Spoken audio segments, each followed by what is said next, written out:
Assalamualaikum warahmatullahi wabarakatuh.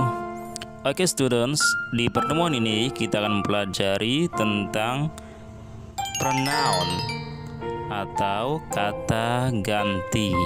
Kita akan mempelajari semua jenis kata ganti, mulai dari personal pronoun yang terdiri dari subjective pronoun dan objective pronoun. Kemudian dilanjut dengan possessive yang terdiri dari possessive adjective dan possessive pronoun.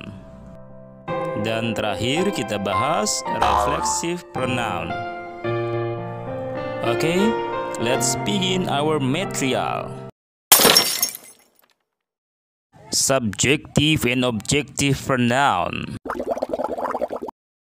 Oke students, di pertemuan ini kita akan membahas tentang personal pronoun, di mana personal pronoun terdiri dari subjective pronoun dan juga objective pronoun. Subjective pronoun terdiri dari I, you, we, they, he, she, dan it. Sedangkan objective pronoun terdiri dari me, you, us, them, him, her, dan it. Subjektif dan objektif pronoun mempunyai makna yang sama, seperti I dan me mempunyai makna saya atau aku. Kemudian apabila subjeknya you, objeknya adalah you juga, maknanya yaitu kamu atau kalian. Berikutnya apabila subjeknya we, objeknya adalah us, maknanya adalah kami atau kita. Lalu apabila subjeknya they, maka objeknya adalah them, maknanya yaitu mereka. Terus apabila subjeknya he, maka objeknya adalah him, maknanya yaitu dia untuk laki-laki. Lalu apabila subjeknya she, maka objeknya adalah her, maknanya dia untuk perempuan. Kemudian yang terakhir apabila subjeknya it, maka objeknya juga adalah it, maknanya dia, ini, atau itu untuk hewan, tumbuhan, benda, atau yang lainnya selain manusia. Oke, berikutnya perhatikan cara merangkai dalam kalimat. Perhatikan contoh-contoh berikut. Example, I like you, aku suka kamu. You like me, kamu suka aku. We like them, kami suka mereka. They like us, mereka suka kami. He likes her, dia laki-laki suka dia perempuan. She likes him, dia perempuan suka dia laki-laki. That is a cat, it is funny. Itu adalah seekor kucing, dia lucu. Perlu dipahami bahwasanya syarat sebuah kalimat dalam bahasa Inggris yaitu kalimat itu minimal terdiri dari subjek plus verb ditambah objek sebagai tambahan. Kemudian perhatikan pola berikut ini. Posisi subjek letaknya sebelum verb dan objek letaknya adalah setelah verb. Dan verb di sini artinya adalah kalau dalam bahasa Indonesia yaitu kata kerja. Seperti ketika kita mengartikan kalimat aku suka kamu. Maknanya I like you dan bukan me like you.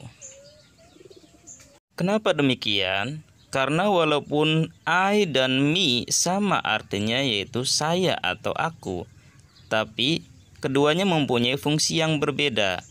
I sebagai subjek letaknya sebelum verb, sedangkan me berfungsi sebagai objek dan letaknya adalah setelah verb.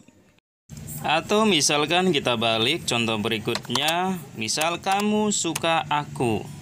Bahasa Inggrisnya yaitu you like me dan bukan you like I. Apa demikian? Saya jelaskan lagi.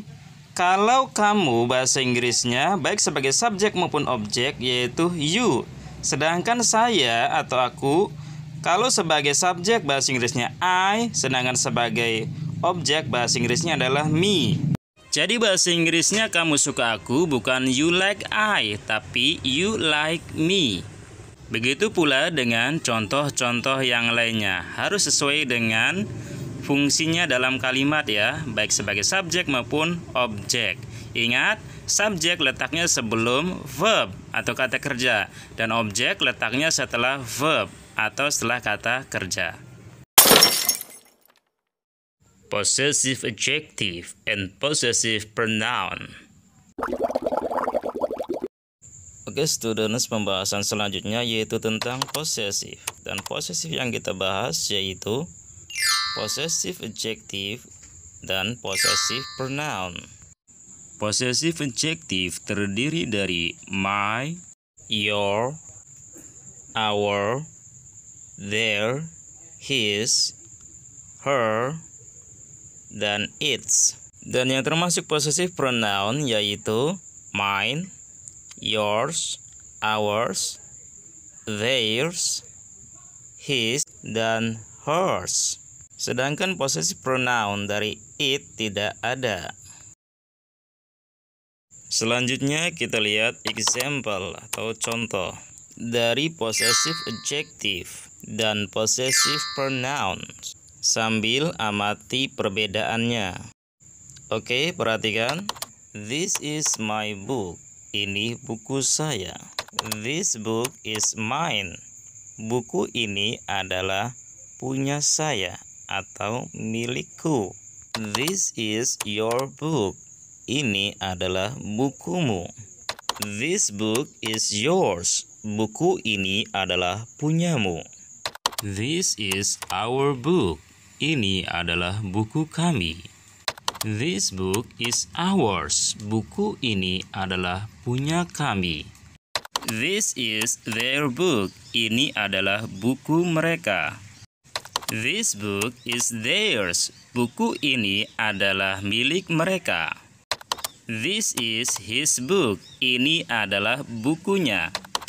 This book is his. Buku ini adalah miliknya. This is her book. Ini adalah bukunya. This book is hers. Buku ini adalah miliknya. Kepunyaan perempuan. This is its food. Ini adalah makanannya. Baik, sekarang penjelasan yang lebih detailnya dan juga amati perbedaan-perbedaan dari possessive adjective dan possessive pronoun. Oke, perhatikan contoh berikut ini. Yang pertama, contoh dari possessive adjective. This is my ... yang artinya ini adalah ... ku atau saya. This is my. Kalimat ini belum lengkap. Kenapa? Karena kita masih belum bisa memahaminya. My apa maksudnya? Maka ditambahkanlah kata benda setelahnya. Semisal kata book yang berarti buku. Jadi kesimpulannya setelah possessive adjective my, your, our, their, his, her, dan its, itu harus ada kata benda setelahnya. Tapi sebaliknya, lihat contoh daripada possessive pronoun. Berikut ini. This book is mine. Yang artinya, buku ini adalah punyaku. Atau juga punya saya. Atau juga milik saya. Setelah mine, tidak bisa diberi kata kepunyaan berikutnya. Karena orang sudah paham dengan maksudnya. Semisal kita tambahkan kata book menjadi mine book. Ini tidak boleh. Berikutnya contoh dalam percakapan sederhana. A mengatakan, is this your book? Apakah ini bukumu? Atau bisa juga kita bertanya dengan mengatakan, is this yours? Apakah ini milikmu? Dan jawabannya bisa beragam. Apabila jawabannya positif, kita bisa mengatakan, yes, this is my book. Ya, ini adalah buku saya. Atau bisa juga, yes, this is mine. Ya, ini adalah punya saya. Dan apabila jawabannya negatif, kita bisa mengatakan, "No, this is not my book." Bukan, ini bukanlah buku saya. Atau bisa juga, "No, this is not mine." Bukan, ini bukan punya saya. Atau, ini bukan milik saya. Reflexive pronoun. Oke students, berikutnya kita bahas materi tentang reflexive pronoun. Dan sebelum membahas reflexive pronoun, terlebih dahulu saya tuliskan kembali yaitu subjek daripada personal pronoun.